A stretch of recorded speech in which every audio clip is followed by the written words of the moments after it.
ਰਵਿੰਦਰ ਘੁੰਮਣ ਇੱਕ ਛੋਟੀ ਜਿਹੀ ਐਂਟਰੀ ਦੀ ਖਾਤਰ ਹਸਪਤਾਲ ਜਾਂਦਾ ਹੈ ਅਤੇ ਉੱਥੇ ਉਹਦੀ ਮੌਤ ਵਾਕਾ ਹੋ ਜਾਂਦੀ ਅਤੇ ਦੇਖ ਰਹੇ ਨੇ ਲੋਕ ਕਿ ਉਹਨੂੰ ਜਦੋਂ ਸਿਟੀ ਸਕੈਨ 'ਚ ਪਾਇਆ ਜਾ ਰਿਹਾ। ਇੱਕ ਵੀਡੀਓ ਇਹਦੀ ਵਾਇਰਲ ਹੋਈ ਹੈ, ਉਹਦੀ ਥੋੜ੍ਹਾ ਜਿਹਾ ਕਹਿ ਰਿਹਾ ਕਿ ਬਸ ਬਸ ਬਸ ਬਸ। ਉਹਦੇ ਬਾਅਦ ਉਹਨੂੰ ਸਿਟੀ ਸਕੈਨ ਦੇ ਵਿੱਚ ਜੈਸਾ ਉਹਨੂੰ ਕਰਨ ਲਈ ਸਟੇਸ਼ਨ ਦੇ ਉੱਤੇ ਅੰਦਰ ਧਕੇਲ ਦਿੱਤਾ ਜਾਂਦਾ ਹੈ। ਅੰਦਰ ਬਹੁਤ ਘਬਰਾਹਟ ਹੁੰਦੀ ਹੈ। ਮੇਰਾ ਆਪਣਾ ਜ਼ਾਤੀ ਤਜਰਬਾ ਹੈ ਕਿ ਦਿਲ ਬਹੁਤ ਘਬਰਾਉਂਦਾ ਹੈ, ਯਾਨੀ ਹਾਰਟ ਅਟੈਕ ਵੀ ਨਾਜ਼ੁਕ ਬੰਦੇ ਨੂੰ ਹੋ ਸਕਦਾ ਹੈ। ਅਕਸਰ ਲੋਕ ਤਾਂ ਸਿਟੀ ਸਕੈਨ ਦੇ ਅੰਦਰ ਜਾਣ ਤੋਂ ਇੰਨਾ ਘਬਰਾਉਂਦੇ ਨੇ, ਇੱਕ ਪੰਪ ਭੱਜ ਦਿੰਦੇ ਨੇ ਜਾਂ ਇੱਕ ਬਟਨ ਦਿੰਦੇ ਨੇ ਕਿ ਇਹਦੇ ਹੱਥ 'ਚੋਂ ਪੰਪ ਦਿੱਤਾ ਗਿਆ ਸੀ। ਇਹ ਚੀਜ਼ ਦੀ ਤਹਿਕੀਕ ਬਹੁਤ ਜ਼ਰੂਰੀ ਹੈ ਅਤੇ ਇਹ ਵੀ ਬਹੁਤ ਜ਼ਰੂਰੀ ਹੈ ਕਿ ਉਸ ਵਜ੍ਹਾ ਤੋਂ ਹਾਰਟ ਅਟੈਕ ਤਾਂ ਨਹੀਂ ਹੋਇਆ। ਉਹ ਸਿਟੀ ਸਕੈਨ ਜਦੋਂ ਪਾ ਕੇ ਕੋਈ ਡਾਕਟਰ ਵੀ ਕਮਰੇ 'ਚ ਨਹੀਂ ਹੁੰਦਾ, ਸਾਰੇ ਬਾਹਰ ਚਲੇ ਜਾਂਦੇ ਨੇ ਕਿ ਬਾਹਰ ਜਾ ਕੇ ਉਹ ਮੋਨੀਟਰ ਕਰਦੇ ਨੇ ਕਿ ਉਹ ਮੋਨੀਟਰ ਕਰ ਰਹੇ ਸੀ ਜਾਂ ਗਫਲਤ ਦਾ ਸ਼ਿਕਾਰ ਹੋਏ ਸੀ ਕਿ ਉਹ ਬਾਹਰ ਕਿਤੇ ਚਲੇ ਗਏ ਨੇ, ਬਹਿ ਕਾਫੀ ਪੀਣ ਲੱਗ ਪਏ ਨੇ, ਸਿਟੀ ਸਕੈਨ ਹੋ ਰਹੀ ਹੈ। ਉਹ ਘਬਰਾਇਆ ਹੋਏ, ਮੁਮਕਿਨ ਉਹਨੂੰ ਘਬਰਾਹਟ ਹੋਈ ਹੋਏ, ਉਹ ਕਹਿੰਦਾ ਹੋਏ ਮੇਰਾ ਸਟ੍ਰੈਚਰ ਬਾਹਰ ਖਿੱਚੋ। ਉਹਦੇ ਦੌਰਾਨ ਹੀ ਉਹਨੂੰ ਕਿਤੇ ਹਾਰਟ ਅਟੈਕ ਹੋਇਆ ਹੋਏ ਅਤੇ ਉਹਦੀ ਮੌਤ ਵਾਕਿਆ ਹੋ ਗਈ ਹੈ।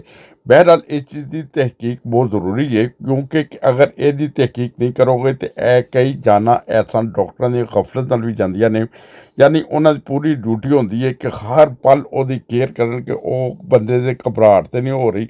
ਉਹ ਕਹਿ ਤਾਂ ਨਹੀਂ ਰਿਹਾ ਮੈਨੂੰ ਬਾਹਰ ਕੱਢ ਦਿਓ, ਸਟ੍ਰੈਚਰ ਬਾਹਰ ਵੀ ਕੱਢ ਦੇਣ। ਮੇਰੇ ਨਾਲ ਵੀ ਐਸਾ ਹੋਇਆ ਸੀ, ਮੈਨੂੰ ਇੱਕ ਵਾਰੀ ਅੰਦਰ ਪਾਇਆ, ਫਿਰ ਮੈਂ ਸਿਟੀ ਸਕੈਨ ਉਹ ਬਟਨ ਦਬਾਇਆ ਅਤੇ ਉਹਨਾਂ ਨੇ ਬਾਹਰ ਕੱਢ ਲਿਆ ਸਟ੍ਰੈਚਰ। ਫਿਰ ਐਸੇ 3 ਦਫਾ ਹੋਇਆ ਅਤੇ ਤੀਸਰੀ ਦਫਾ ਡਾਕਟਰਾਂ ਨੇ ਕਿਹਾ ਸੀ ਕਿ ਭਾਅ ਜੀ ਤੈਨੂੰ ਘਰ ਜਾਣਾ ਪਏਗਾ, ਦੁਬਾਰਾ ਅਪਾਇੰਟਮੈਂਟ ਲੈ ਕੇ ਫਿਰ ਆਉਣਾ ਪਏਗਾ, ਫਿਰ ਤੈਨੂੰ ਬੇਹੋਸ਼ ਕਰਕੇ ਅੰਦਰ ਪਾਵਾਂਗੇ ਜਾਂ ਨਹੀਂ ਬੇਹੋਸ਼ ਹੋਏਗੀ ਜਾਂ ਇਹਦਾ ਟੀਕਾ ਲਗਾਇਆ ਜਾਏਗਾ।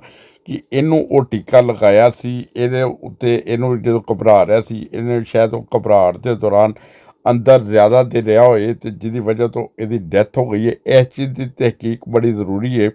ਇਹ ਪੰਜਾਬ ਦਾ ਇੱਕ ਅੱਛਾ ਬਾਡੀ ਬਿਲਡਰ ਸੀ, ਨਾਮਵਰ ਬਾਡੀ ਬਿਲਡਰ ਸੀ। ਇਹਦੇ ਘਰ ਵਾਲਿਆਂ ਦਾ ਮੈਂ ਬਿਆਨ ਸੁਣਿਆ, ਇਹਦੇ ਆਪਣਾ ਬਿਆਨ ਸੁਣਿਆ ਕਿ ਇਹ ਆਪਣੇ ਸਟੂਡੈਂਟ ਜਿਹੜੇ ਬਾਡੀ ਬਿਲਡਿੰਗ 'ਚ ਇਹਦੇ ਸਟੂਡੈਂਟ ਸੀ ਉਹਨਾਂ ਨੂੰ ਮਨਾ ਕਰਦਾ ਸੀ ਸਟੀਰਾਇਡ ਇਸਤੇਮਾਲ ਨਾ ਕੀਤਾ ਜਾਏ। ਅਤੇ ਉੱਤੋਂ ਬਹੁਤ ਸਾਰੇ ਦੋਸਤ ਐਸੇ ਆ ਕੇ ਬਿਆਨ ਦੇ ਰਹੇ ਨੇ ਕਿ ਸਟੀਰਾਇਡ ਦਿੱਤਾ ਗਿਆ ਅਤੇ ਉਹਦੇ ਨਾਲ ਦਿਲ ਦੇ ਪੱਠੇ ਕਮਜ਼ੋਰ ਹੋ ਗਏ ਅਤੇ ਸਡਨਲੀ ਹਾਰਟ ਅਟੈਕ ਹੋ ਗਿਆ।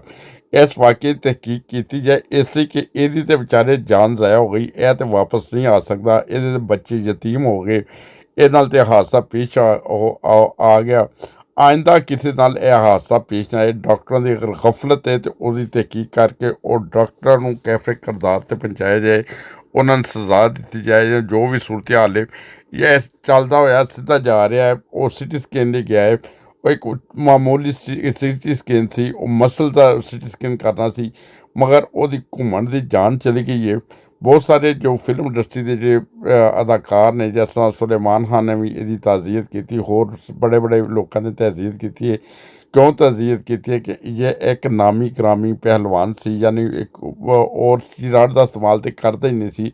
ਨੈਚੁਰਲ ਇਹਦੀ ਖੁਰਾਕ ਸੀ, ਮੱਝਾਂ ਇਹਨਾਂ ਦੇ ਘਰ ਦੀਆਂ ਸੀ, ਕੋਈ ਕਰੀਬ ਘਰਾਣੇ ਦਾ ਇਹ ਨਾਲ ਤਾਲਕ ਨਹੀਂ ਸੀ ਹੈਗਾ। ਯਾਨੀ ਇੱਕ ਖਾਂਦੇ ਪੀਂਦੇ ਘਰਾਣੇ ਦੇ ਨਾਲ ਤਾਲਕ ਸੀ। ਇਹਦੇ ਵਾਲਿਦ ਸਾਹਿਬ ਵੀ ਅੱਜ ਵੀ ਰੋਂਦੇ ਨੇ, ਬਜ਼ੁਰਗ ਆਦਮੀ ਨੇ, ਅਤੇ ਉਹ ਇਹ ਕਹਿੰਦੇ ਨੇ ਅਸੀਂ ਕੋਈ ਮਾੜੇ ਘਰ ਦੇ ਬੰਦੇ ਨਹੀਂ ਸੀ। ਯਾਨੀ ਹਜ਼ਾਰਾਂ ਦੇ ਹਿਸਾਬ ਨਾਲ ਮੱਝਾਂ ਰੱਖੀਆਂ, ਉਹਨਾਂ ਦਾ ਦੁੱਧ ਪੀਂਦਾ ਸੀ, ਦੁੱਧ ਪੀਂਦਾ ਦਿਖਾਇਆ ਗਿਆ, ਬਾਲਟੀਆਂ ਨਾਲ ਦੁੱਧ ਪੀਂਦਾ ਸੀ। ਬਹਰਹਾਲ ਆਪਣੀ ਸਿਹਤ ਦਾ ਖਿਆਲ ਵੀ ਰੱਖਦਾ ਸੀ, ਵਿਕਟਾਰੀ ਸੀ। ਫਿਰ ਇਹਨੂੰ ਕਿਉਂ ਇਹ ਮਸਲਾ ਹੋਇਆ?